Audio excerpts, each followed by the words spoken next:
প্রধান শিক্ষক ছুটিতে ক্লাস নিচ্ছেন মেয়ে, যার ভিডিও সমাজ মাধ্যমে ভাইরাল হয়েছে। চিকিৎসা করাতে ভিন রাজ্যে গিয়েছেন প্রধান শিক্ষক, পরিবর্তে ক্লাস নিচ্ছেন তার মেয়ে। প্রতিবাদে স্কুলে গিয়ে বিক্ষোভ দেখালেন গ্রামের বাসিন্দারা। তবে প্রধান শিক্ষকের মেয়ের উদ্যোগকে অনেকেই প্রশংসা করছেন। পূর্ব মেদিনীপুর জেলার রামনগরের দীঘা সংলগ্ন আমরিয়া প্রাথমিক বিদ্যালয়ের ঘটনা। শুক্রবার বিকেলে একটি ভিডিও যা সমাজ মাধ্যমে ছড়িয়ে পড়ে। পরে জানা যায় দীঘা সংলগ্ন বিলা আমরিয়া প্রাথমিক বিদ্যালয়ের ঘটনা।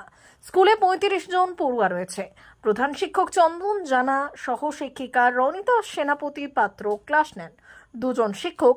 বৃহস্পতিবার থেকে স্কুলে অনুপস্থিত প্রধান শিক্ষক, ক্লাস নিচ্ছিলেন সহ শিক্ষিকা রনিতা।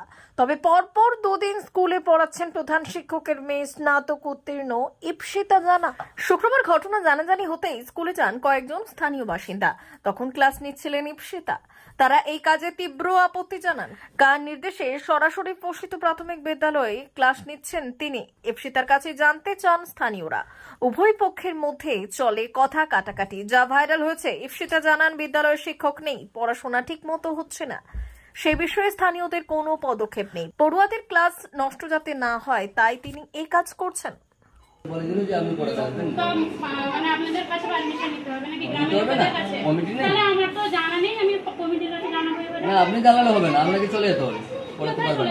না না না, আপনি পারমিশন নেওয়ার আপনি কে?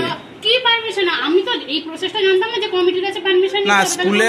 স্কুলে আপনি ক্লাস নিতে এসেছেন আর আপনি প্রসেস জানেন না? না, জানি না তো, আমি তো কালকে এসেছি। আচ্ছা, আপনি আপনাকে কে বলেছেন ক্লাস নিতে? আমি হেড স্যারের কাছে জিজ্ঞেস করছেন, তো হেড স্যার বলেছেন যে আপনি আসুন, আমি গেলেন কমিটির সাথে তো কথা বলি। আপনার বাড়ি কোথায়? আমার বাড়ি জাতিমার। নাম কি আপনার? ইপসিতা জানা। বাবার নাম কি? চন্দন জানা।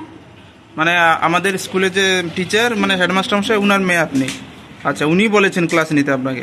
উনি বলেনি, উনার পারমিশন নিয়ে এসেছি আমি। পারমিশন মানে বলেছেন? হ্যাঁ, উনি বলেছেন যে আপনি যান, আমি কমিটি লোকের সাথে কথা বলবো, আপনি যদি পারমিশন দেন তাহলে আমি এসেছি। তাও দুদিন মানে আমরা যাই দেখি ক্লাসটা করে। কালকে এসেছিলেন আপনি? হ্যাঁ, গতকাল এসেছি আমি। গতকাল তো পড়াইও নি ঠিক কারণ এই পারমিশন কি সমস্যা আছে, ওই জন্য টিফিনে চলে এসেছি। আচ্ছা, আজকে তাহলে পড়াবেন না চলে যাবেন? আমি পড়াতে আমরা না বলে পড়াবো না। না, আমাদের তো না পড়াবো না, কাছে পড়াবে না। আচ্ছা দিদিমণি, আপনি কি এই ব্যাপারে কিছু জানেন? হ্যাঁ, আমিও বলেছি কারণ আপনাদের আমারও তো অসুবিধা হচ্ছিল তো, দুটো ক্লাস মেনটেন করা। ধরুন স্যার নেই, একটা আমি, তো ওকে এমনি জাস্ট বলা যে তুই একটু হেল্প করতে আয়, আমার সাহায্য করতে আয়। আজকে ছাত্রছাত্রী কত জন হয়েছে? যে সমস্যা তৈরি হয় আমি না বলেছি। হেডমাস্টার মশাই জানেন তাহলে এই ব্যাপারটা? স্যারের পারমিশন নিয়েই তো মানে ও এসছে। নিশ্চয়ই যে একটা ইনস্টিটিউটের হেড আছেন, ওনার পারমিশন ছাড়া তো কিছু হবে না, এটা না? আচ্ছা আচ্ছা। উনি যেহেতু জিনিসটাকে মেনেছেন, তো ঠিক আছে, আপনি যখন একা সামলাতে পারবেন না।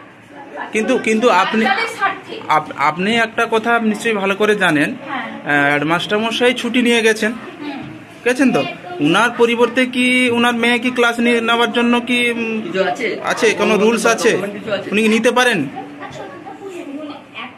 মানে সত্যি কথা বলতে কি, বাচ্চাদের স্বার্থের জন্যই আমি বলেছিলাম। আচ্ছা, হ্যাঁ আসুন। ধরুন ও সেই ক্লাসটা মেনটেন করলো, আমি এদিকে দেখলাম যে ব্যাপারটা কি হবে, যখন গঠন করছে ব্যাপারটা করবে না। না, ওনারা এর জন্য প্রতিবাদ করছেন যে আমি এসেছি। তাহলে এটার জন্য প্রতিবাদ করছেন না যে একটা স্কুলে দুজন কেন টিচার মেনটেন করার জন্য আর কেন টিচার নেই, এগুলো কোনো জানাচ্ছেন না কেন? না, এটা জানা এটা তো আপনাদের। আমি যখন স্কুলে এসেছি একটা কথা যুক্তি বুঝান। আমি যখন বেশি কথা বলছি, শোনো, আবার বেশি কথা নয়, যুক্তি দিয়ে কথা বলুন। আমি একটা কথা বলি, শোনো, কতজন ছাত্রছাত্রী হলে কটা মাস্টারমশাই হলে দরকার হয়?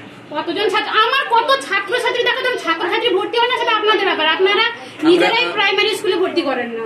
কি করে করবে? আরে কি করে করবে? মাস্টারমশাই 12টার সময় যদি আসে, কোনো চাবি মারা হবে, একটা ছেলে তো টাইমেই তো আসছে। মাস্টারমশাই 12টার সময় কখন আসছে? আচ্ছা শুনুন, আপনি ভালো করে জানেন না? আমরা গ্রামে থাকি, আমরা জানি স্কুলের হেডমাস্টার মশাই কটার সময় স্কুলে আসেন, কখন স্কুল থেকে বেরিয়ে যান, সেটা আমরা ভালো করে জানি।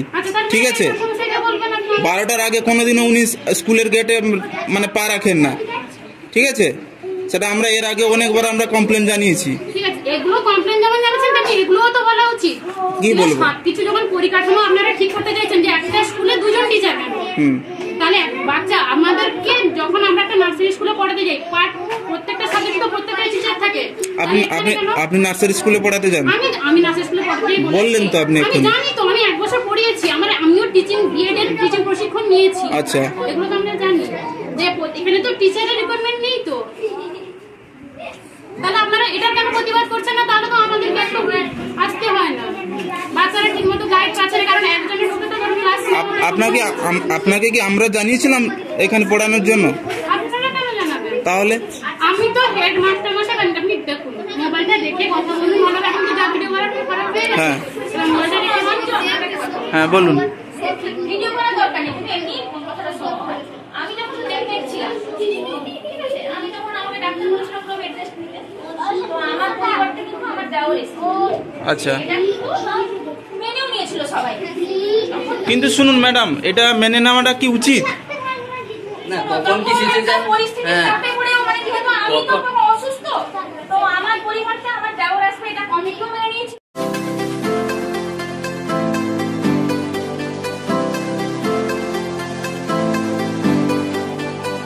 স্বপ্নের বাড়ি বানাতে চান? আসল জিনিসে ভরসা রাখুন, চলে আসুন মির্জা এন্টারপ্রাইজে। আমাদের এখানে বাড়ি তৈরির সমস্ত সামগ্রী পাওয়া যায়। এখানে এলে পাবেন বিভিন্ন নামি দামি কোম্পানির রড, এছাড়াও সিমেন্ট, চিপস বালি, পাবেন রকমারি অত্যাধুনিক টাইলস সহ বাড়ি তৈরির যাবতীয় সামগ্রী। তাই আর দেরি নয়, গুণমান দেখে সহজে ও সুলভ মূল্যে বাড়ি তৈরির সামগ্রী পেতে হলে চলে আসুন মির্জা এন্টারপ্রাইজে। ঠিকানা আসুন্দা স্কুল যাওয়ার রাস্তায়, বেলদা, পশ্চিম মেদিনীপুর। আমাদের অপর একটি শাখা অবস্থিত বেলদা সবুজ পল্লীতে। বিশেষ দ্রষ্টব্য, আমাদের এখানে 25,000 টাকার উপরে কেনাকাটা করলে থাকছে আকর্ষণীয় উপহার। তাই আর দেরি না করে নিজের স্বপ্নের বাড়ি তৈরি করতে আজই চলে আসুন মির্জা এন্টারপ্রাইজে। যোগাযোগ নম্বর 6297018804 অথবা 8250